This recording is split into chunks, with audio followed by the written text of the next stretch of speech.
Hey everyone, I am trying a scripted video for the first time, and I got a mic now!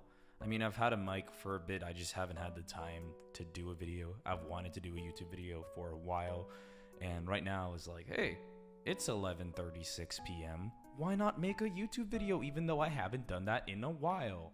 Anyways, you're not here for an update, you're here because you want to hear my thoughts, or I guess a random stranger on the internet's thoughts about Princess Peach Showtime. So, let's talk about it. Princess Peach Showtime is already better than the last Princess Peach game, which I did replay through before this, and I 100% it. It wasn't very fun. I mean, it had some fun things about it, but others were just not so fun, like making you 100% the game to actually beat it. And I do have a lot of feelings about how 100%ing works in this game, but I will get to that later. I gotta say, I was pretty excited about this game when it was first announced. It was definitely a highlight for me right after Super Mario RPG. I mean, isn't it crazy it took so long for us to get a new Peach game? It's been way, way too long. I just don't know why they didn't think, hey, people would want a Princess Peach. Like, obviously people are gonna want a Princess Peach game. This game received its fair share of negative discourse online pre and post release. I mean, first you have the demo, which was okay. I mean, I liked it, and I don't know, everyone kind of hated it. I will say the demo wasn't an amazing thing, but it wasn't bad. Right, and then you also had the people that were saying it was a very simple game. It looked way too easy.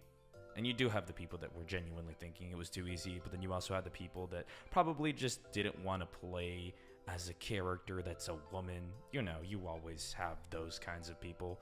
When I was a kid, I played Mario and Sonic at the Winter Olympic Games, and there's this one time, like, I was just playing as different characters, you know, and I just wanted to play as Peach, because why not? And then my whole family was like, no, you cannot play as a character that's a woman, because you're not a woman. And it was this whole thing, my grandparents being mad at me because I wanted to play as Princess Peach and Mario and Sonic at the Winter Olympic Games.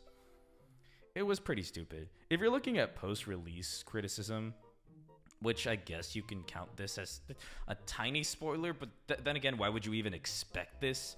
So someone on Twitter, I'm sure there were multiple tweets about this, kind of tweeted and was like, oh, it kind of sucks that Mario's not in the Princess Peach game. Why would they not do that? And their whole reason was about world building. But then again, when you have games like, I don't know, Yoshi's Woolly World, I never played Woolly World. I guess I could say Crafted World. Mario wasn't really in that game either.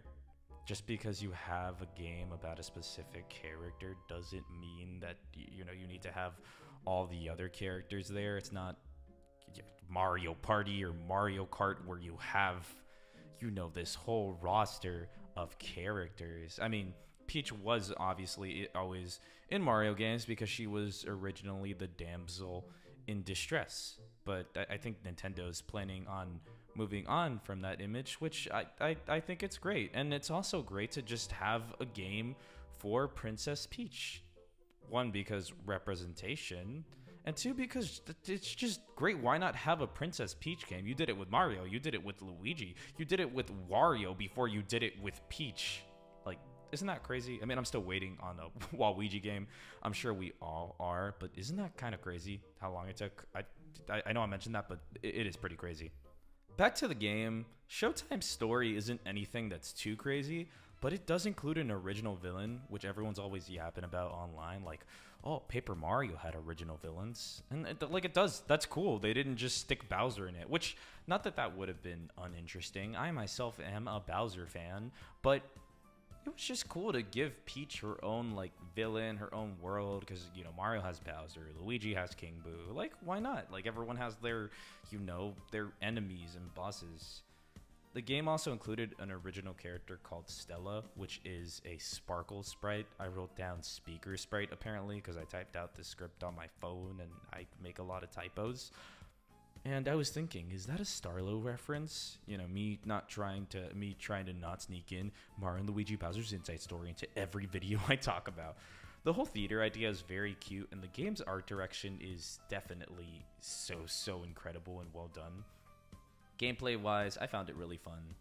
While more buttons or complex controls could have been like it made the game slightly more enjoyable, it didn't take away from the experience in any way, except in maybe like the sword fighting section, because I don't know, just in my mind the Y button is for swords. Maybe it's because of Kirby games, but yeah, there was at least the option to kind of swap the controls, because the only two buttons that you really had in the game were A and B, and you were able to kind of swap them around. Because I'm not really like an A button guy when it comes to jumping. I'm more of a B. Like B just makes sense to me. Like in New Super Mario Bros. I'd run with Y, jump with B. So I was glad that I was at least able to change that. I would have appreciated more custom controls too, because like, you know, if you could do B and A, maybe you can do that thing where like X and Y are also included as alternative buttons. Because what I would have done is just press Y instead for those sections. But it's really not the biggest deal in the world. Genre-less games like this often run the risk of having a lack of identity, but people tend to forget that games like Paper Mario or a literal Game of the Year winner like It Takes Two do things like this, where they have all these different genres in a way that meshes really well together to make a fun experience. Of course, all these games have their own main genre, like at its core, I almost said Super Princess Peach. That's not the right game. Princess Peach Showtime is I guess like, I forgot the right word for it. I'm sorry, but like not a 2D platformer, but not a 3D either. Like kind of like this weird mix. So it has a genre, but it also has all these other genres in it, which is cool. Like you get multiple experiences. Like I don't know how you could dislike that. Obviously, everybody's going to have their preference of what section they like more, but I didn't find any sections to be bad. Now, what I did find annoying about the game was how unfriendly it was towards completionists in specifically. You miss a collectible? Start a level over. Guess what? You can only skip the transformation cutscene, and that's it. Every dialogue option, every cutscene, every section, you kind of just have to go through it again. It kind of baffles me because it could have been like such an easy fix. They just include a skip button, which they tend to do. I don't know why they didn't do it. And I'd be lying if I said this didn't affect my enjoyability of the game. I kept replaying levels right after over and over because I missed some and I just wanted to go and get them. I know I could have played it again later, but I was like, I want to beat the game with everything collected, you know. But I'm sure many of you do that as well. And say what you want about the game's difficulty, but Patisserie Peach, that section specifically mirrored my baking skills in real life. It felt like everything had to be frame perfect, and having to start over after making one mistake made me really upset. I always threw on like some music or a podcast when playing through again, which added a lot of playtime that just felt like padding. I know people were, this is another complaint people had, like, oh, it's not a long game. I don't really care if a game's like long or not. Obviously, in terms of cost, there is something there that it's like, if it's not a super long game, maybe it shouldn't be a full 60 press release, which I'm not going to be talking about or really arguing too much about today, because I just think 60 is too much for any game, except for maybe like Tears of the Kingdom and Breath of the Wild. And I'm not even really that big of a fan of those games. I'm sorry, don't hate me. But yeah, it just felt like padding. I didn't really get the point of like, oh, you can't skip these cutscenes. It just kind of felt like, yeah, well, now you're gonna play longer and you're gonna sit through things even though you don't want to. Even though it's charming, like it's something I've already seen. I'm not gonna want to sit through it again. Luckily, the collectibles are fun and they are like worth getting, I guess, because they unlock things, you know. Sure, they could be expanded upon, but Peach's customization options are pretty awesome. We haven't always had customization options, but I feel like games since Super Mario Odyssey, I can't think of any other customization options. I'm sorry, that's the most recent game I've played. But, you know, how you can buy different hats and different costumes. It's cool. Peach has different dresses. Awesome. My only, like, nitpick that's really not that big of a deal is that Stella's ribbons were kind of boring. It's just like a different color ribbon. I wish it would have at least had a pattern on it or something. And I guess Peach's dresses, I wish there would have been more colors. That's what I felt towards the beginning. But then like you get a bunch of dresses that are different colors. And I personally, I don't know why I tended to like always pick the dress that was a different color. Just because I'm like, oh, it's cool. Peach is not wearing a pink dress. This is awesome. I don't know why I was so crazy about color, but I was. talking more about gameplay, we also have bosses. Hot take, these bosses are better than the Mario Wonder bosses somehow. But that's also because Mario Wonder had like, just like, we're gonna do Bowser Jr. for everything, and then Bowser. Sorry. But yeah, the bosses were pretty creative overall. The one boss that was just okay was that one cat boss with the bomb. It just really didn't have that much going on, but they did feel like they fit Peach's playstyle.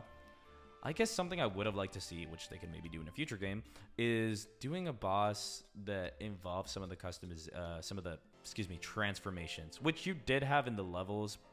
So it was, I guess, kind of nice to be different, but it would have been cool to have like some variation where halfway through you switch and it's another phase, or I don't know. But the bosses weren't bad. They were fun. People called it a baby game, and babies would struggle with those bosses, okay? They wouldn't be like, wow. Okay, and I struggle with those bosses a little bit.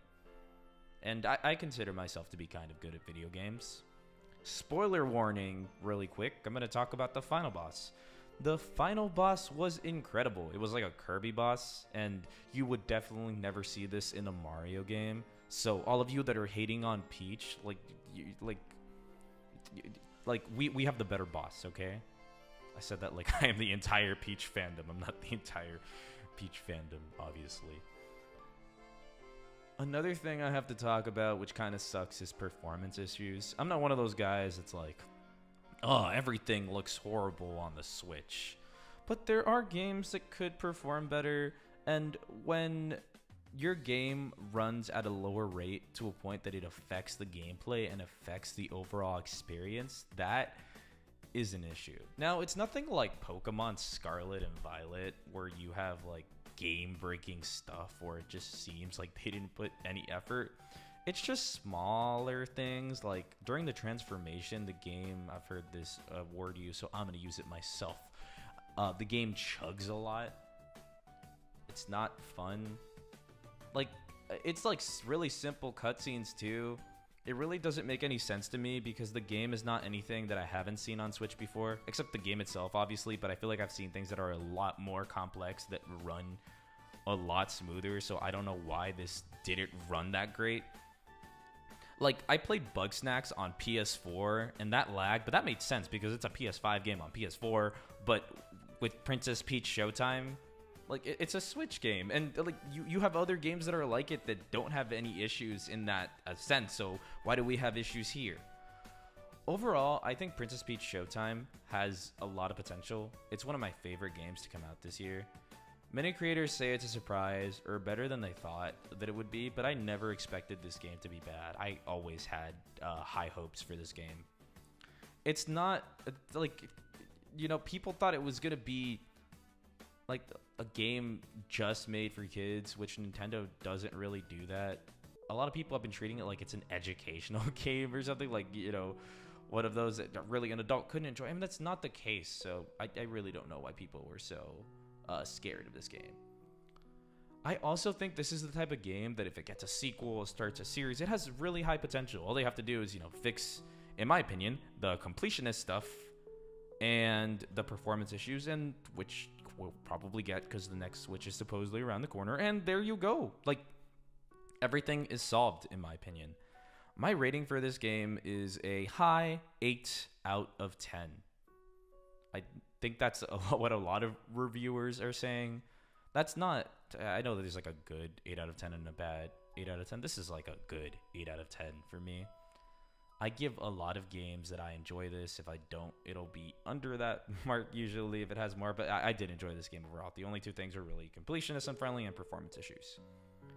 You might see that even after this rating, the video is not done because we got to talk about post-game. At the time of this recording, I have not finished a post-game.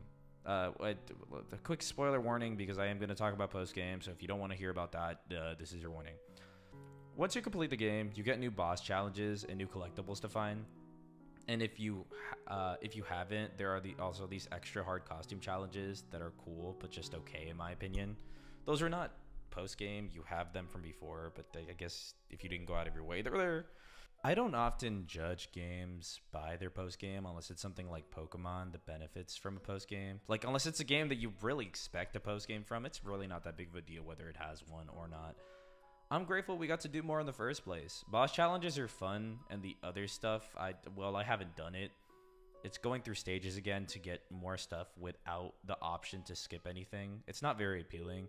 It's very akin to what 3D World does, that it's like, hey, if you want 100%, you have to beat every stage with every character, and they also all have to grab the flagpole, and it's kind of like, why?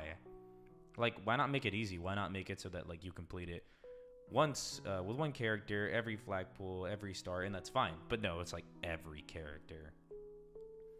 Okay, maybe that one's like a little worse, but I don't want to sit through everything again. That makes it sound like it's a bad game, but like without the option to skip, if I had the option to skip, it would just make a big difference, is the point. You know, like a lot of the levels are mostly dialogue, and you know, maybe I'll play it again at some point, but I really don't know if I'm going to do it anytime soon. I feel like a lot of the fun of the game is getting to play through it for the first time. It doesn't have like a crazy narrative or anything, but the roles you're put into are very fun. So I guess one of the reasons I don't like playing it again, it's like, detective games are fun because you're solving mysteries, but if you've already solved the mystery, do you really want to go back and just, you know, now I'm going to pay extra special attention for the hidden collectible? Like, probably not. I mean, maybe some of you do, like, no judgment. If that's what you find fun, cool. And I really did love this game, but no. But yeah, those are pretty much my thoughts on Princess Peach Showtime. How was your experience? Do you have a favorite transformation? I gotta say mine was Mighty Peach, even though on that last segment, right at the end, I struggled to get that last, I think it's a sparkle. Yeah, but I really like that transformation. Also, do you happen to like metal, rap, or hyperpop music? Because my best friend and I are in a band that makes that music. You can follow our Instagram at Cherry Cutlass. That's Cherry, Cutlass, if you're interested. I'm going to hopefully try to do more reviews like this in the near future. Let me know if you liked it. Have a good whatever it is for you. I appreciate you watching, and bye.